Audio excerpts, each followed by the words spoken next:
bleak as this. Mbappe avec face à lui cette frappe, oh quel but extraordinaire! This could be game over. Bale, Ronaldo, it is surely game over.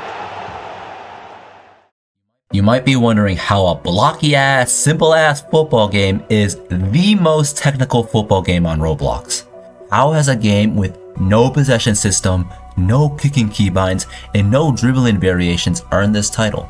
How is a game with only 3 mechanics regarding kicking the ball the most realistic football game on Roblox?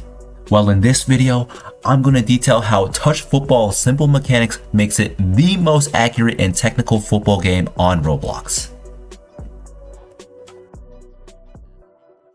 As the name touch football suggests, you kick the ball by touching it. No clicking, no key pressing, no nothing.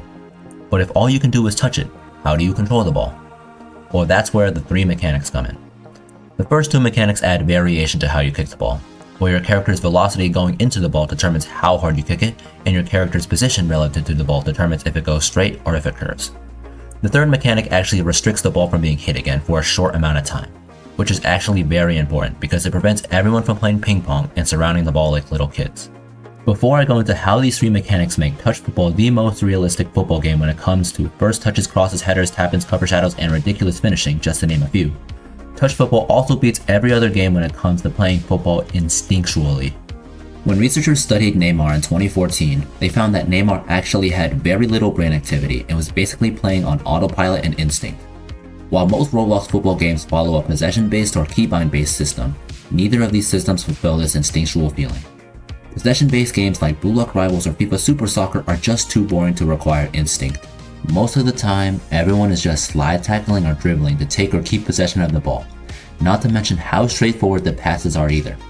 On the other hand, keybind-based games like Pure Soccer or Touchline are just way too hard. I literally have to consciously think about what keys I need to press in order to curve the ball or keep it low. And 99% of the time, people just surround the ball like little kids because it's literally that hard to control the ball.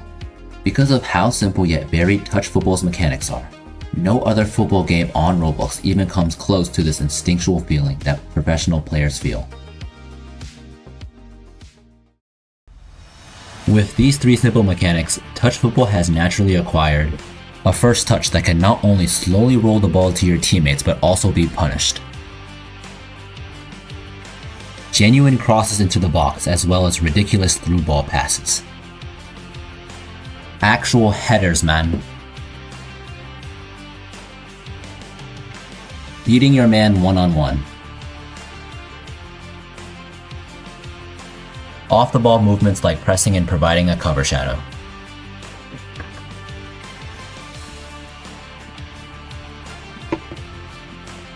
that's just be it.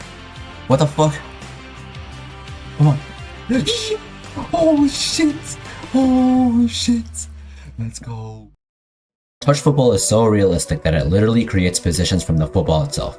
From traditional wingers that provide crosses and score bangers, to strikers that poach the box, to CDMs that intercept the ball right before the opponent shoots, to sweeper keepers like Unai Simon this World Cup, to shot stoppers like Donnarumma.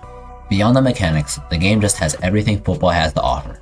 From choosing national and club teams, to playing in the league or in the knockouts, to playing in the UCL or the World Cup, to dealing with parking the bus, to going into extra time and penalties, to getting unlucky when you hit the post.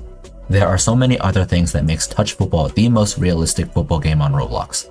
But if I had to choose one aspect, it would be that touch football is realistic down to the passion and emotion. No other game makes you as angry when your teammates hit it directly at the opponent, guilty when you score an own goal, lost when you concede in the last minute, desperate when you only have 10 seconds remaining to equalize, and hyped when you score the last minute winner to force the game to pens. Holy cow! Holy cow! Let's go! Let's go! I low-key don't know how to end this video, so I'm just going to show a clip of Mbappe scoring a worldie against Brest in the Coupe de France in 2021. Attention, il a porté ce ballon face à Marco Verratti, il est lancé à Kylian Mbappé avec face à lui cette frappe, oh quel but extraordinaire! Extraordinaire, la frappe pied gauche